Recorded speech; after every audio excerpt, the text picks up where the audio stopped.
আসসালামু আলাইকুম ওয়া রাহমাতুল্লাহি ওয়া বারাকাতুহু।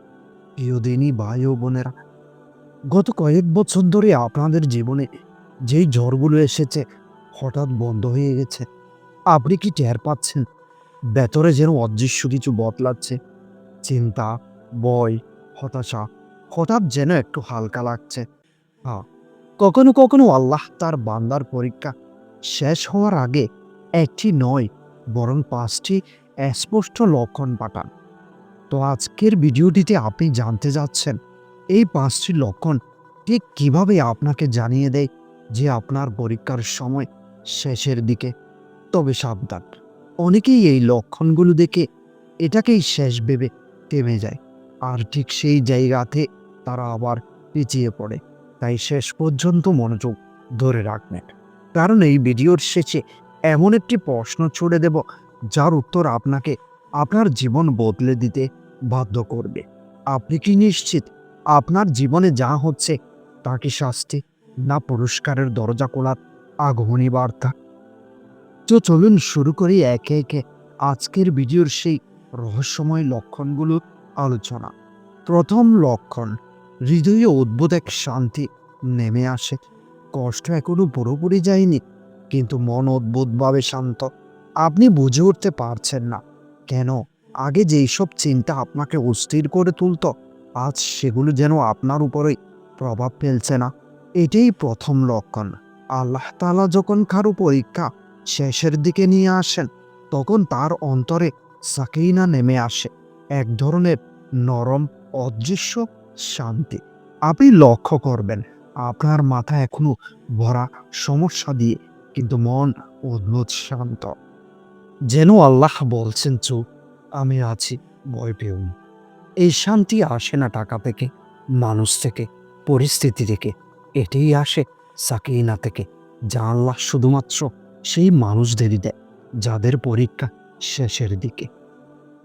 লাইফে সবচেয়ে বেশি শান্তি কখন পাই জানেন?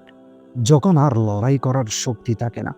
ঠিক তখনই আল্লাহ এসে বলেন, এবার আমাকে কাজ করতে দাও। মনে আছে তো, ফোনের ব্যাটারি যখন 1%, তখনই আমরা বেশি শান্ত হয়ে যাই। এবার ফোনটা বন্ধ হোক। ঠিক তেমনই হৃদয়ের ব্যাটারি যখন আল্লাহ নিজেই রিচার্জ করতে শুরু করেন, তখনই এমন শান্তি আসে। এই শান্তি আসলে সাফল্যেরই সিগন্যাল। আপনার দোয়া হয়তো কবুলের শেষ ধাপে পৌঁছে গেছে। দ্বিতীয় লক্ষণ, দোয়া করার শক্তি ফিরে আসা। জীবনের সবচেয়ে কঠিন সময়ে মানুষ সাধারণত দোয়া থেকে দূরে সরে যায়, কিন্তু যখন পরীক্ষা শেষের দিকে হঠাৎ আপনি দোয়া করতে ইচ্ছে অনুভব করবেন। এক ধরনের টান, মনের ভেতর থেকে একটি ডাক, যেন কেউ বলছে, চলো, এসো, আমি শুনছি। এটি আল্লাহর রহমতেরই ইঙ্গিত, কারণ তিনি কারো দোয়া গ্রহণ করতে চাইলে প্রথমে তার অন্তরে দোয়া করার তৌফিক দেন। কখনো কি ভেবে দেখেছেন, আপনি যখন নিজের চাওয়া ভুলে গেছেন, ঠিক তখনই আবার সেটি মনে পড়ে কেন? কারণ আপনি ভুলে গেছেন, কিন্তু আপনার রোগও ভুলেননি। কখনো হয়তো মাসের পর মাস আপনি দোয়া করতে পারেননি, মন চাইতো না, শক্তি ছিল না, কিন্তু হঠাৎ সেই ভাঙা মনেই দোয়া করার আগ্রহ জেগে উঠে।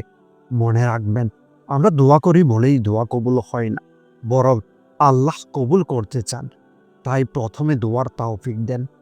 একটু ভাবুন তো, যেই দোয়া আপনি ভুলে গেছেন, ঠিক সেই দোয়া আবার মনে পড়ল কেন? কেনই বা মনে করিয়ে দিল? তৃতীয় লক্ষণ, জীবনের দরজা খুলতে শুরু করা। অদ্ভুতভাবে কিছু ঘটনা ঘটতে শুরু করবে, যা আপনি নিজের ক্ষমতায় কখনো করতে পারতেন না। হঠাৎ চাকরির ইন্টারভিউর কল, অপ্রত্যাশিত সাহায্য, বিজনেসে নতুন সুযোগ, সম্পর্কের ভুল বোঝাবুঝি ঠিক হয়ে যাওয়া। এগুলো শুধু ঘটনা নয়, এগুলো হচ্ছে আপনার পথ পরিষ্কার হওয়া। মনে রাখবেন, আল্লাহ পরীক্ষা শেষ না করলে কোনো দরজাই খোলে না, আর দরজা খুললে কেউ বন্ধই করতে পারে না। যেখানে না ছিল সেখানেই সুযোগ। হঠাৎ কোনো মানুষের সাহায্য, বন্ধ পথগুলোতে আলো, কথা কাটাকাটি হওয়া, সম্পর্ক হঠাৎ নরম হয়ে যাওয়া, এগুলো কাকতালীয় নয়, এগুলো হচ্ছে রহমানের প্রবেশদ্বার। আল্লাহ পরীক্ষা শেষ না করলে দরজা খুলেন না, আর খুললে দুনিয়ার কেউ তা বন্ধ করতে পারে না। কিন্তু এটাই মাত্র অর্ধেক গল্প। এরপর যেই লক্ষণটি আসে ওইটাই সবচেয়ে শক্তিশালী পরিবর্তন। চতুর্থ লক্ষণ, হারাম থেকে দূরে থাকার শক্তি পাওয়া। এই লক্ষণটি সবচেয়ে শক্তিশালী একটি লক্ষণ। পরীক্ষার শেষ পর্যায়ে মানুষ হঠাৎ হারামের প্রতি অনীহা অনুভব করে। যা আগে করতে করতে অভ্যস্ত ছিলেন, আজ করছেন না। যা এক সময় আপনাকে টেনে নিয়ে যেত, আজ সেটি আপনাকে ধাক্কা দিয়ে দূরে পাঠায়। এটি আল্লাহর পক্ষ থেকে পরিশুদ্ধতার ইশারা। যেমন বর্ষার আগে আকাশ পরিষ্কার হয়, ঠিক তেমনি দয়া নামার আগে আল্লাহ বান্দার হৃদয় পরিষ্কার করে দেন। যা আপনি আগে করতে অভ্যস্ত ছিলেন, আজ সেটাই আপনাকে অস্বস্তিতে ফেলে। হৃদয় নরম হয়, চোখে পানি আসে, গুনাহের প্রতি এক ধরনের বিরক্তি জন্ম নেয়। এটি আপনার কাজ নয়, এটি আল্লাহর বিশেষ দয়া। পরিশুদ্ধ করতে না পারলে তিনি কখনোই নতুন পথ খুলে দেন না। এই অবস্থায় মানুষ ভুল করতে পারে, কিন্তু ভুলে থাকতে পারে না। পঞ্চম লক্ষণ, কিছুর জন্য প্রস্তুত হন। এমন অনুভূতি আসা, আপনি বুঝতে না পারলেও আপনার মন বলবে বড় কিছু আসছে। আপনাকে প্রস্তুত হতে হবে, যেন ভেতর থেকে কেউ আপনাকে সংকেত দিচ্ছে এটাই সেই সময় যখন পরীক্ষার শেষ প্রান্তে দাঁড়িয়ে আল্লাহ আপনাকে নতুন পথের জন্য তৈরি করেন। জীবনের সবচেয়ে রহস্যময় লক্ষণ, আপনি অনুভব করবেন আপনার ভেতর কেউ যেন বলছে প্রস্তুত হও, পরিবর্তন আসছে, কিছু একটি ঘটতে যাচ্ছে। এই অনুভূতি আল্লাহ ছাড়া কেউ দেন না, কারণ পরীক্ষার দরজা বন্ধ হওয়ার সাথে সাথে তিনি নতুন একটি পথ খুলে দেন, যেখানে আপনার পুরনো কষ্টের আর কোনো মানে থাকে না। যেমন একজন ধাবক দৌড় শেষের 50 মিটারে হঠাৎ শক্তি ফিরে পায়, তার শরীরে নিজে থেকেই বলে এটাই শেষ ধাপ, দৌড়াও। তেমনি আল্লাহ বান্দাকে জানিয়ে দেন তোমার দরজা খুলতে যাচ্ছে, প্রস্তুত হও। আপনি এখন 5টি লক্ষণই জেনে গেলেন, কিন্তু বিষয়টি এখানে শেষ নয়। এখন প্রশ্ন হলো, আপনি কি সত্যিই প্রস্তুত?